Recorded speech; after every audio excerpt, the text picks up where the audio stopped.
Peoples. I hope y'all are doing well. Welcome to the Conversations in Rhythm podcast. I'm your host, Larry Q. I'm so excited to get this off the ground. I'm about to invite my brother, Orlandus Perry, and we're about to have an incredible conversation in rhythm. I hope y'all are having a wonderful Friday. I'm just really excited because, know, we we just want. Oh, let's fair. What's happening, Jack? There we go. Good to see you, sir. What's up, man? Man, I'm doing all right, man. Good to see you, Good man. to see you, brother. Good to see Awesome, you. awesome. I see we got some people joining. Give me 1 second. I'm gonna turn this music down in the background, okay? Okay. All right, cool beans. Oh,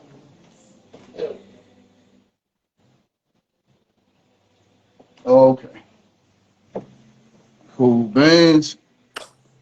Yeah, man. I was just telling the people, um, you know, uh, this is a podcast where we just gonna let ourselves just naturally evolve in this conversation. We're gonna have freedom, but we're gonna have freedom within structure. uh oh, you there, brother? Okay, well, I'm just gonna keep rolling while he gets that straightened out. So yeah, this is the first podcast, Conversations in Rhythm. I've been blessed, man. God has blessed me with this gift to play drums, and He's allowed me to travel the world doing it. And hey, Nick, how are you? And I have a lot of really amazing friends, family that possess this incredible gift to play drums, and they've helped me so much over the years. And my brother right here, Mr. Orlandus Perry, you gotta understand, this is my brother from a different mother, man. How long we been friends, man? Like 20 years, bro? Like, when did we meet? Like 2000, well, almost 20 years.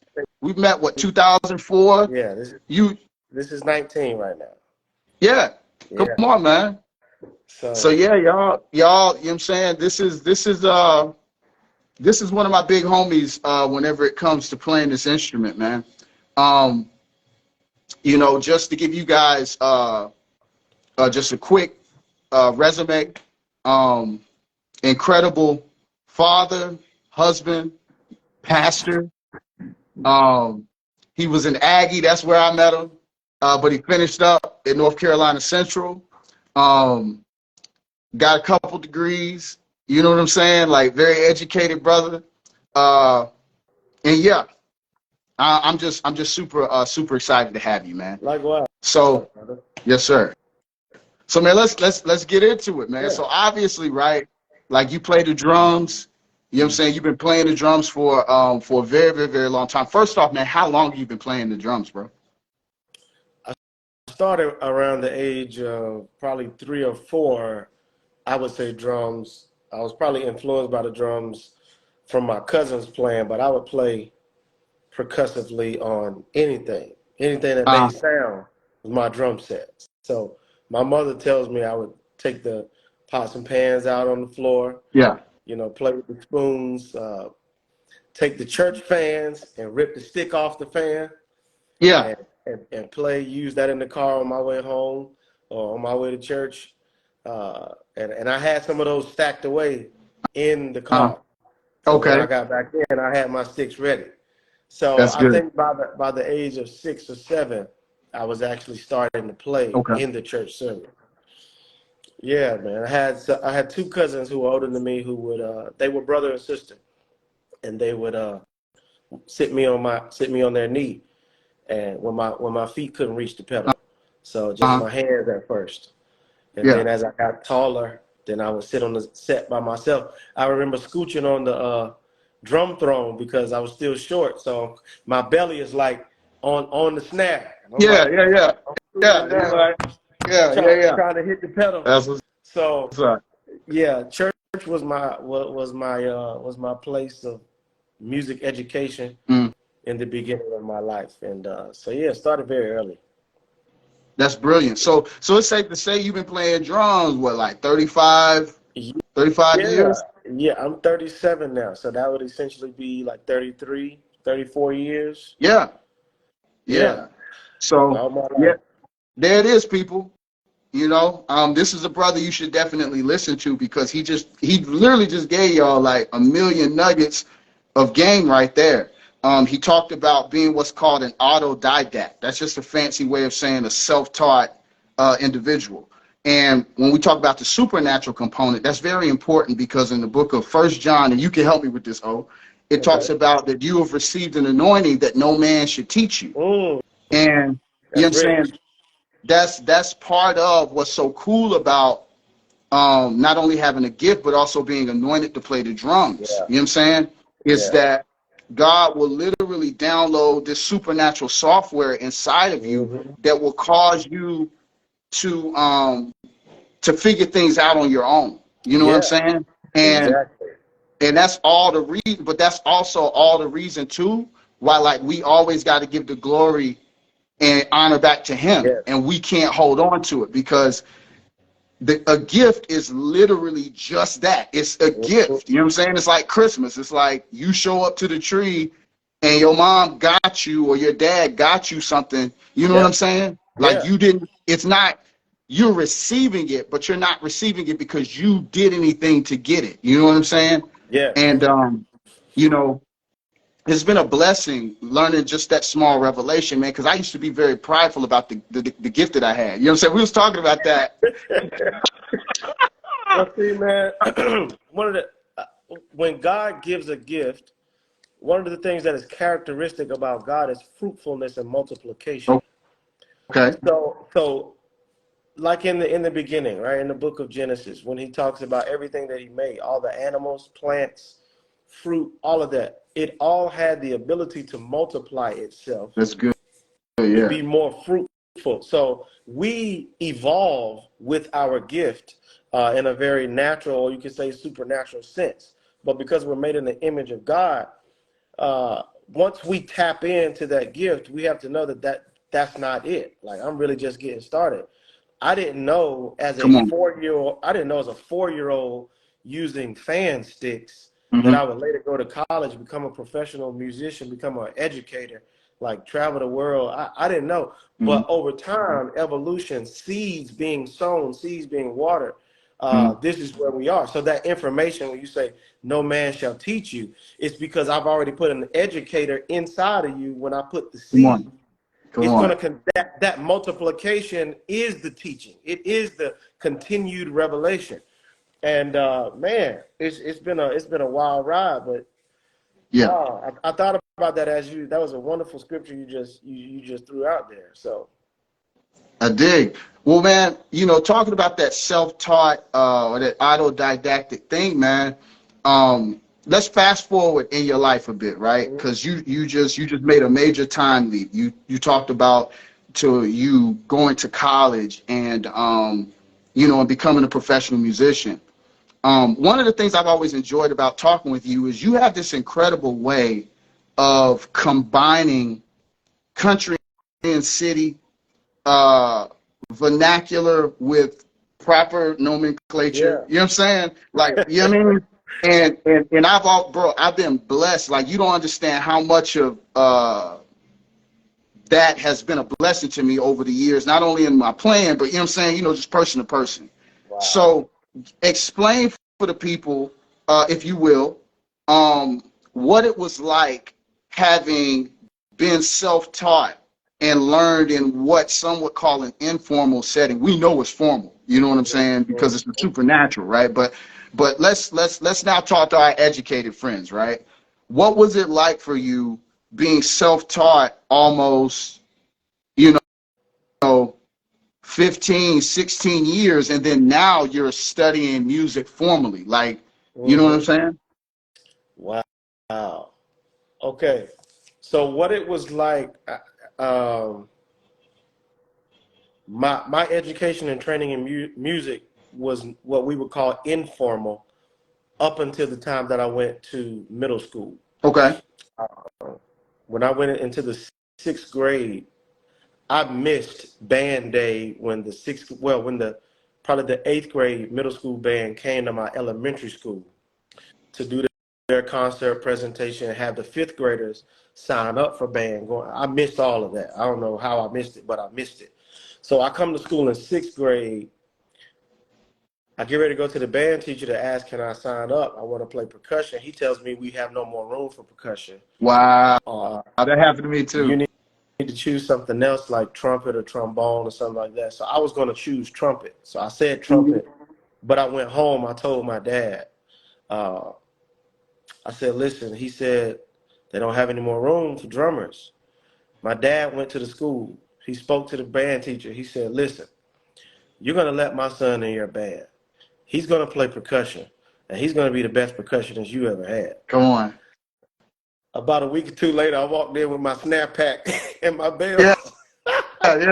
Yeah. Yeah, Pop got him done. Because prior to this, my dad knew from me playing in church and from all of my informal education, like my son has the gift. And so I pride my dad on getting me in an educational setting that would enhance what I already had. Come on, Pop. Yeah, so that was a crucial turning point in my life, because prior to that, church was about feeling. There wasn't a lot of educational jargon thrown out to me. I didn't really hear about quarter notes, didn't hear about BPMs, didn't hear of any of this. The director or the directress, to let you know that you were doing good or not, was an old mother sitting in the church tapping her foot on the floor. Come on. And she would look at you in such a way that your mind starts to, your mind is having you self-reflect and self-question, like, what am I doing wrong? Right. And it's almost like that. There was no words for this, but you knew you need to change. Yeah, that's good. And there's a lot to unpack even there. There's a quote that I've heard that says, necessity is the mother of invention, right? By necessity, I had to invent a new way of playing drums. Because what I'm doing right now is not satisfactory. Hey, look, and the chief of praise is letting me know, bro, you got to change. I don't know what to tell you. I don't play instrument, but man of God, you got to change. So, you know, I think for one, in my early days, that gave me a very sensitive. It gave me a greater sensitivity towards how my music is making people feel, which I pride myself on good feeling. And some cats have told me, like, I did a gig and the guy titled it, he said, The Swing Machine. Come on. And I've been known to just be a very sensitive drummer. And that comes from those stages. Like, I'm like 8, 9, 10, 11, and 12 during this time where I'm trying to figure out, how do I make people feel good with my music, right? So by the time I get to school, again, my dad gets me, I'm in the band now. Even on the page where it has 2 quarter notes, 2 quarter rests, I'm not just cerebral about that. I'm like, bah, bah. Like, this joint got to feel right. Because church told me music will feel good. Come on. Whereas, you know, guys who don't have any type of reference or anything that they're comparing it to, you give them a book and the quarter note, the time is like all over the place. So I would say this is a great segue for me, putting together like my just very earthy, churchy background, and then segueing me into the educational realm. I never approached education from a purely psychological and mental exercise. I brought my feeling and inserted that into the education. Yeah, that's good. I dig. So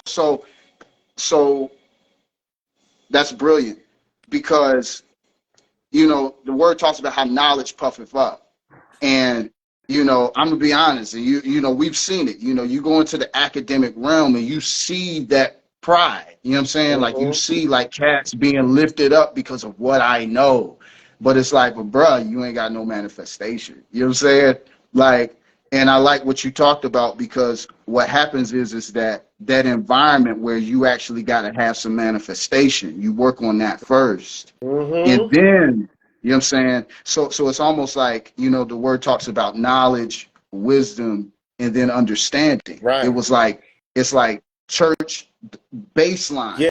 You learning Yes. how to play that way. You start out in the realm of wisdom, of Mm-hmm. like applying the Yes. knowledge. You know what I'm saying? So then whenever you come to the educational piece, it's easy because it's just like, oh, okay, well, I already understand the context that this information needs to fit inside. You know what I'm saying? And I Um, would even say understanding, because one of the keys is to serve others with your gift. that's good. As a young musician, it was not a context in which you could just be prideful on the drums and just excited about all the riffs. Nobody cares about how many riffs you're playing. They don't even Right. understand. They don't mentally understand what you're doing. Mm, All they know is that don't feel good. Stop doing that. You over there in the corner, or get off and let him. And my dad was the kind of cat, he'd kick you out. He was the choir director. And there's many cats wanting to play drums. mm, So it's like, if you don't play in a way that makes this rise, you getting kicked off. So yeah. the understanding is to serve. Right. Why do you Right. need to get better? So that you can serve better. So, You come know on. what I'm That's saying? good. Yeah. That's you're completely right. And that's incredible. Thank you for, you know what I'm saying, dunking that. You know what I'm saying? Yeah. Yeah. Um, well, okay.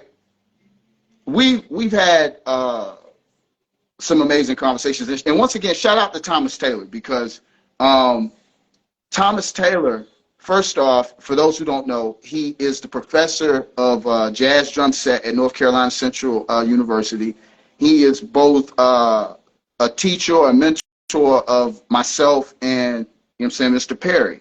And the 27th of this month, we're going to be a part of his benefit concert called Give the Drummer Some. And the reason I was segueing into that, obviously, is because I want to tell you about the event, but also um, one of the things I'm going to share there, with Mr. Perry during our presentation at 2 o'clock is this. What was cool about whenever we were at A&T together, and then you transferred to Central and you began studying with Thomas, there was like this liminal space where you were sharing with me like different things Thomas was talking to you about. You know what I'm saying? Mm-hmm. And it was dope because it was a liminal space for me because um, I heard about Thomas, met him, and took maybe like one lesson with him, like while I was here in Greensboro. Then you left, Mm-hmm. start studying with him, and then after after that period, you know what I'm saying, me graduating, then I went on this study with him. Mm-hmm. And so the information that you shared with me in that gap was very helpful. You know what I mean? One of the things that you said that to this day, I share this with people anywhere I go, whenever if we're able to talk that deep about rhythm, is you were talking about how one day you and Thomas that you were discussing the ride cymbal pattern, and you were discussing how okay you could, so it's 3 beats, Mm-hmm. and that in the two eighth notes that fall on beat 2, you got a lot of option. There's a lot of room Yeah. for, you know what I'm saying? Yes. And I remember you were telling me how he was like, yeah, you could play 1 and then 2 and that could be a triplet. You could play 1, 2, and it could be a dotted 16 a dotted 8 followed by a 16th. Mm-hmm. It could be 1, 2, and it could be a group of 5. Yeah. It could be 1, 2, and it could be a group of 6, 7, etc. And that was one of those things that it was definitely an aha moment for me. You know what I'm Yeah. saying? Yeah. Talk to me a little bit about studying with Thomas and how that enhanced what you had. You know what I'm saying? Well, okay, but look, first allow me to do this because I think to talk Yeah, about yeah. what Thomas taught me before talking about what you taught me will be to put the cart before the horse. Oh, okay. Because in all actuality, you were my first jazz drum teacher, like for real, for real. Well, Doc, I'm humble by that. Hurlin Riley was my first like jazz reference. Mm, When I heard him in seventh grade on a video that my seventh grade teacher, he played the video of Wynton Marsalis's band, and I heard Hurlin, I was like, this is the first time in an educational setting mm. I've heard the kind of drums that I play being played in my face in the educational setting. And I was like, okay, this is where my two worlds collide. From that point, I knew I wanted to study jazz. But until I met you at A&T, I had no physical person to actually show me how this is being done. When we started going to the Green Bean, right, the coffee Yeah, shop out in Greensboro, yeah. Shout out to the Green and Bay. was Yeah, that on Monday nights or Tuesdays? It was one of yeah. those. It was Monday. Yeah. Okay, and so I'm seeing you, and I'm like, yo, this dude, because I'm from the country, man. It ain't a whole lot of us that can play. Uh, So I'm like the talk of the town where I come from. yeah, Yo, yeah, when yeah. I saw you, when I saw them hands, when I saw that ambidexterity, I was like, okay, I got work to do. And then you started, you was like, yo, play, man, get on. Don't just come, just, get on. I'm like, bro, I don't know what to do. I'm gonna get up in here and sound like I'm in revival. So I get on the drums and I'm all timid and playing soft because for me, drums are loud. That's all I know. Drums are Yeah, loud. yeah, So, yeah. but you got all this control and you got all, I'm like, this brother's sweet. So I'm playing, I'm trying to do little stuff I'm learning in school. And I'm like, I'm trying to get my language together. And you were the first one who told me, like, bro, all you got to do is do that same stuff you do in gospel. It's just you got to present it in a different way. It's like, Wow. that's the biggest difference. And that opened my mind up. And I started trying the stuff that I was doing in church. And I started like, manipulating the dynamics. Of course, we go from the heavy right foot to more of a heavy left foot. All Okay. right. And then we go heavy right hand, Uh, you know what I'm saying? And lighter on the left hand. uh. So I'm starting to put this stuff together, and I'm watching you. Then me, you, and Devin, we're getting together Come on. in the music building, right? We Yeah, sneaking yeah. in, putting the two Shout drum out to sets Dev. in there, and so that's really what got me going. By the time I get to Central, I'm steps ahead of the game. Had I just gone to Central without going to A&T to meet you and Devin. So Wow. props to you, my brother. Uh, well, Dog, that I'm humbled by that, man. That warms my heart because I was just talking with Dev the other day, man. And every time we rap drums, we always talk about that moment that we had at A&T, man, when the three of us were shedding, man. Like What a time. it was a blessing. And just to veer off for a split second about uh, that time and what it created. One of the things that I've appreciated about you, man, so much, and I wanted to highlight this to everybody watching is like, bro, talking to you is like talking to like a family member in that we ain't spoke, bruh, in years. And we literally pick up right Right. where we left off. You know what I'm Exactly. saying? Yeah. And it's the same thing with Dev. It's like I can go months without talking to Dev, and then we get on the phone and we start rapping, Yeah. and it's just auto, and that's rare, man. That's Yeah. very rare, and It's I incredible. appreciate that, bro. Man, likewise. It's Yeah. incredible. So look, to push forward, what you were asking me about what Thomas Taylor Yeah, shared, exactly. Thomas, yeah. and knowing those beats in between. What state your question again? I forgot. I just had to Nah, think it's about all it. good. So we were talking about, you had a lesson with Thomas, and basically y'all were talking about the different subdivisions that can fit Yeah. inside of the symbol beat. Yeah. Okay. And that was very crucial for me to understand the entire feel of when you're playing drums, because not knowing, your right hand can be doing one, let's use the word dialect, so to speak, Exactly. right? Uh-huh. Your right hand can be talking like you from New York, and your Mm-hmm. left hand out here in the deep south. Come And you're on. like, bro, you got to put this together. Yeah, yeah. And And they're because fighting each other. you don't really know that the music is calling for a more stiff swing, Mm-hmm. and all four of your limbs have to be in agreement. Right. To open that up to me on the ride cymbal, then he later added to it, your other three limbs have to also use the same articulation or use the same swing pattern as Mm. your right hand.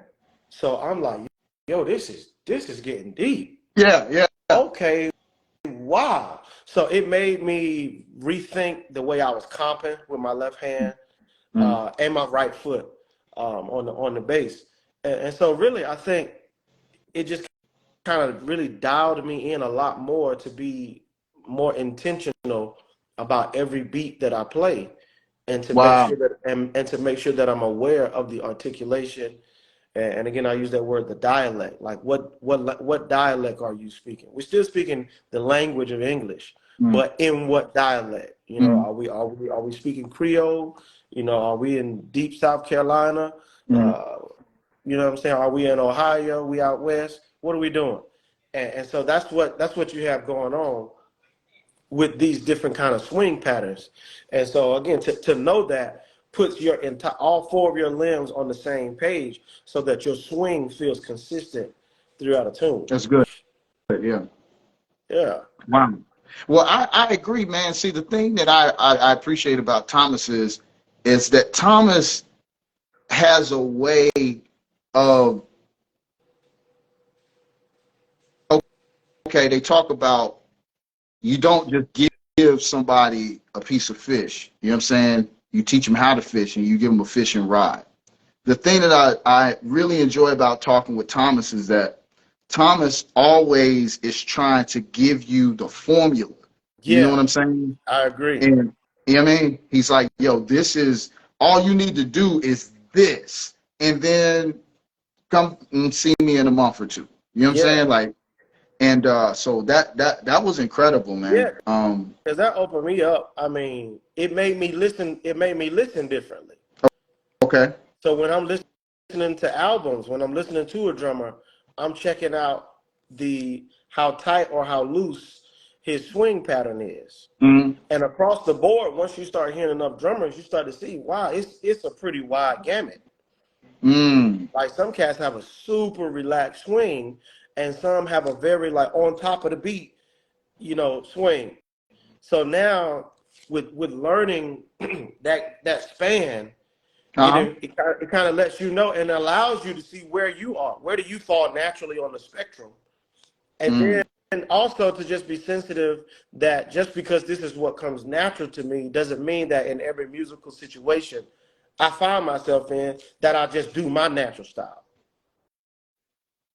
Like, now I have the ability and I have the information that's been unlocked. Okay, I can shift my swing pattern to fit what everybody else is doing. Yeah. Yeah. Yeah. Yeah. And some cats, back to the very beginning, right? I learned this as a young kid. Mm. Serve the other cats on the bandstand. Serve the audience that you've come to perform with. And it's unfortunate, man. A lot of cats, when they get into the educational space, they just become very selfish, and Yeah. and they don't even try to match what's going on. Or Robert Trowers would tell us about, certain drummers who would play a different way to fit the soloist who Mm-hmm. was soloing. Yeah. Yeah. Come on. And so that's Yeah. a very selfless thing to do, but you need to be aware that is a thing, right? Exactly. Yeah. So I it was cool. concur, man. Yeah. Well, well, man, I'll I'll say this.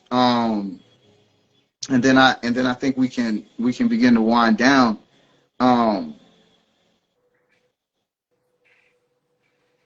Central, like how or let me ask you this: how did Central, like the overall like atmosphere, the environment, you know what I'm saying? Because we've mentioned Thomas Taylor, we've mentioned Robert Trowers, another OG, Yeah. brilliant mind. You know what I'm saying? Um, Talk to me about what you learned from Dr. Ira Wiggins, the great Dr. Ira Wiggins. Man, Like I learned so. how did he confirm and validate things, and then what was like one thing that he taught you that completely blew your mind and just changed, you know what I'm saying? Yeah, yeah. Um, he established a culture, first of all, that just was Yeah, oozing with talent, just pouring in. yeah, Like once you get into the NCCU jazz music community, and you start hearing people drop names, it's like, man, it's going back years and years and years, and you're hearing about these cats that's playing all over the world that came from under his program. So the first thing he did was created a culture that invited a certain caliber of musicians. When I got there, it was surprising to me how many cats really came from the same type of situation I came from. They mm-hmm. grew up playing gospel quartet music.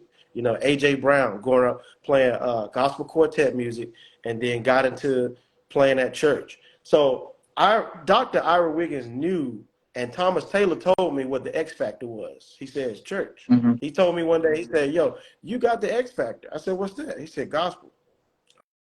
I was like, I mean, just that right there gave me another level of confidence.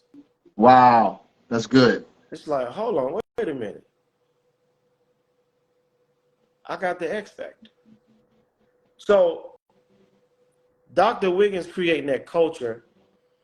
But another thing I'd say that he did, I was playing drums one day. I did a solo. Uh, I think the solo was at the end of Giant Steps. Um, I and remember that arrangement. I, Yeah, remember I did the solo, and at the end it has like a cadenza. yeah, yeah, And yo, after I got done, my friend Dawn, do you remember yeah. Dawn? I remember He was Don Korean. from Korea. Yeah, Man, Dawn was kind of new at the school, man, and Dawn was my dude. We had a very tight friendship. Man, yeah, Dawn started massaging, like, he grabbed my shoulders. He was standing behind me as I'm playing and looking at the music. yeah, Dawn started massaging my shoulders. Once he cut the whole tune off, he yeah. was like, "Oh my God!" He just brought. He was like, "Man, that was killer." And Dr. Wiggins said, "He don't need no massage. You need to get in the shed."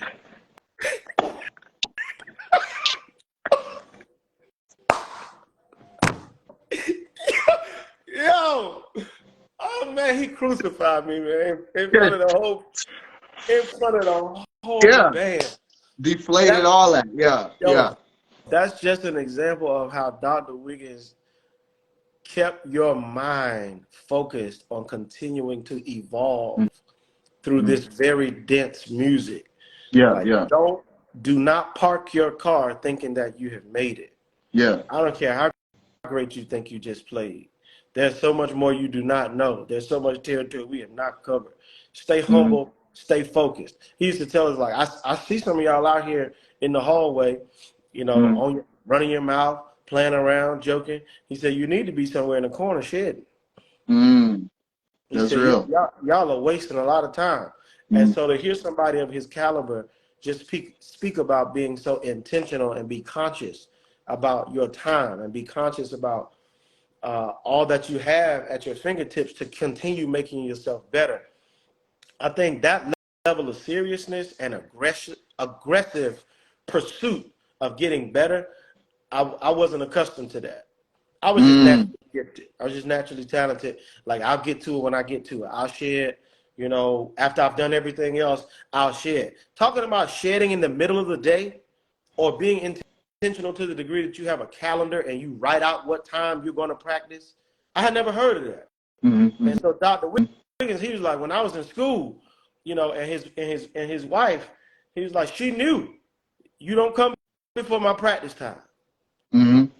Oh, okay. Yeah. And I'll tell you one more thing he said. I was playing big band again, and again, I'm still learning, and I'm kind of timid. He cut the tune in the middle. He said, Orlandus. He said, even if it's wrong, play it strong.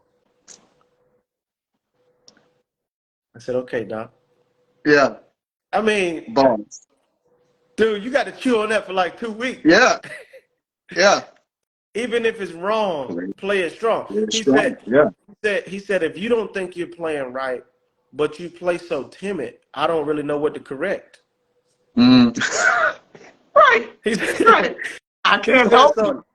So even if it's wrong, play it strong. At least I know exactly what to correct. Man, that's the philosophical piece that just like shifted me in so many other areas outside of music. Is that even in life, man, go out here and be bold. Come on. Go out here and do it. Put your foot in it. If you're wrong, somebody who really loves you, cares about you, and has the ability to correct you and help you, re-navigate, they can, and they'll know exactly how to help you. But if you're so timid and you're just kind of like trying to, slither through the grass, you don't want to be seen, you don't want to be heard because you're afraid of being criticized. You don't want to really be heard because you're afraid of the responses of the feedback of people. You're never gonna even what's good about what you're presenting would never fully be appreciated because you didn't present it with enough pop. Right. That's so that good. just kind of helped me like put everything I got into the music, even if it's wrong. And be willing to be corrected. All right. So so much other stuff, but that's the biggest component, yo, is like you said two things, the latter being willing to be corrected, and then when you mentioned Doc, you said that he established a culture. Yeah. You know what I'm saying? Like the thing I love about the environment, the atmosphere at Central is Doc established a culture of excellence. Yes. And it made you felt like, yo, like, oh, correction. He also provides it was a very strict environment of correction so that people would have humility. You know what I'm saying? Yeah. And that's what I appreciated was that it like what you said, the example you gave, you had plateaued from, with that solo. Like he recognized that you had reached a new plateau, but being the OG and having like, a heart like a real dad who's caring about your maturity, he's just like, he's like, okay, so you just turned 7 today. Good. You do understand, you know what I'm saying? You know what I mean? And it was beautiful that he jumped on it because, you know what I'm saying? Like exactly. That praise from Don could have blinded you and kept you stuck. You know what I'm saying? Yeah. You know what I mean? So yeah, that was beautiful, man. And that's what I loved about Central, man. I'm super excited about the 27th, man. This y'all listen, y'all don't even understand. This ain't even really like the warm up with what we're gonna hit you over the head with on the 27th. Yeah. Let me say this. I appreciate the kind words you said to me earlier. Bro, you gotta understand the way you play drums is literally like the way I hear it in my head. There are two drummers on the earth that when I listen to them, like I have to keep my heart in a right place because I'm like, dang, everything I'm trying to play, they can play and they're playing it right. It's you and Marcus Gilmore. Shout out to Marcus Gilmore. Oh my But yeah, you too, bro. The two of y'all, I swear. And the there's a certain pristine to your playing. But the thing is that it don't matter how fine-tuned and precise you play, you still never forget the chicken grease, bro. You know what I'm saying? Like it's always rooted, and I've always respected that. And I'm super excited to hear you over that track I sent you, man, because I know you got something ignorant to say. You know what I'm saying? I already know, man. Man, the respect is mutual, brother. For real, for real. I'm telling you, man. I'm telling you, you made me go back to the drawing board. And a lot of stuff, a lot of my information, man, it was definitely built upon what I saw you do, man. I evolved because of you guys, man. You and Devin, man, y'all put me in a different space. So, man, thank God that I met you. Really thank God that we were able to really grow an organic relationship the way that we have now, where we can like mutually hold each other accountable, benefit one another, man, spur one another on, and challenge each other. So it's Yeah. definitely mutual, man. You're a whiz, Without, you're a whiz on the drums, bro. I I mean, did. I just see calculus and chemistry. I'm like, what is this? What is going on, man? I did. Well, I appreciate those kind words, man. It's gonna be crazy, the 27th, because we're gonna be discussing the name of our presentation is called the upbeats and give me one second. Upbeats and Uplifting. jazz. There we go. Upbeats and uplifting rhythms from gospel and jazz. Thank you, brother. And I'm super excited because it's gonna be crazy, man. The thing about me and O is that we both grew up in church playing drums. We're both self-taught, and then we came to the formal thing, and we both played gospel drums and we both played jazz drums, and so. So the insight that we're going to be able to give you on how to utilize syncopation, the basic coordination needed for you to not get lost in the sauce, and the history of a lot of those two mechanisms. You're going to be blessed, man. And guess what? After we talk about this, what's crazy is you get to hear Herlin Riley play live. This is Like, dude, this is coming full circle for me and so many, because you heard me say my first cat, man. This is Herlin Riley. crazy. This is going to be crazy. Yeah, man. Yeah. So y'all make sure that y'all look up the tickets in the link below. Is going to be posted whenever you watch this.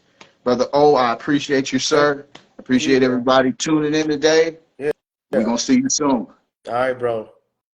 All right, man. Take care, man.